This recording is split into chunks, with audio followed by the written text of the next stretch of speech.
Another good news for Bangladesh football team. Bangladeshi বংশোদ্ভূত কানাডার national টিমের এক্স ফুটবলার সামিত সোম সে আজকে বাংলাদেশ টিমের হয়ে খেলার জন্য আগ্রহ প্রকাশ করেছেন। চলেন বিস্তারিত শুনে আসি। আসসালামু আলাইকুম সবাইকে, ফুটবলের সকল ফ্যানকে আমার শুভেচ্ছা। আপনারা জানেন আজকে 11th of April 2025 has become a historic day for football Bangladesh. Canada's top player, ex-national team player Shamit Som has confirmed that inshallah উনি বাংলাদেশের লাল সবুজ জার্সি পরে খেলতে চান।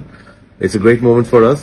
আমরা এই দাবি দাওয়ালের নেতৃত্বে যে নতুন কমিটি, সেই কমিটিতে আসার পর থেকে আমরা বিভিন্নভাবে ওনাকে রিচ করার চেষ্টা করি এবং লেটলি এই লাস্ট মান্থেই I had the good fortune ওনার সাথে সরাসরি কথা বলার এবং আলহামদুলিল্লাহ সকলের সহায়তা আজকে উনি রাজি হয়েছেন।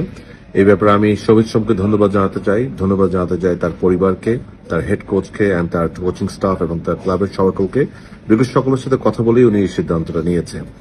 মোর ইম্পর্টেন্টলি আমি আসলে এই অপরচুনিটি নিতে চাই সকল ফ্যান যারা সোশ্যাল মিডিয়ায় এত অ্যাক্টিভ ছিলেন ওনাকে আনার জন্য, ওনাকে বাংলাদেশে খেলার জন্য। তা আপনাদের সকলকে আমি ধন্যবাদ জানাই যাই, বিকজ আই এম কনফিডেন্ট যে আপনাদের এত active support and active participation in the social media has certainly played a very strong role in Shamit Som's decision-making process. So thanks to all of you. একই সাথে আমি save Bangladesh ফুটবলকে শুভেচ্ছা জানাতে চাই। আপনাদের প্ল্যাটফর্ম নিয়মিত সমিত সোম এবং আরো অন্য প্লেয়ারদেরকে প্রমোট করেন। সো আপনারা এই মেসেজগুলো দেখে আই এম শিওর ওনারা শুধু না, অনেকেই মোটিভেটেড হয়, অনেকে এনকারেজ হয়। সকলকে ধন্যবাদ জানাই। আমরা যেন দোয়া করবেন যেন ইনশাল্লাহ আমরা তার প্রসেস যেন সুন্দর করে করতে পারি এবং একই সাথে ফিফার অ্যাপ্রুভাল আনতে পারি, যেন আমরা তাড়াতাড়ি ওনাকে পেতে পারি ইনশাল্লাহ। Thank you to everyone.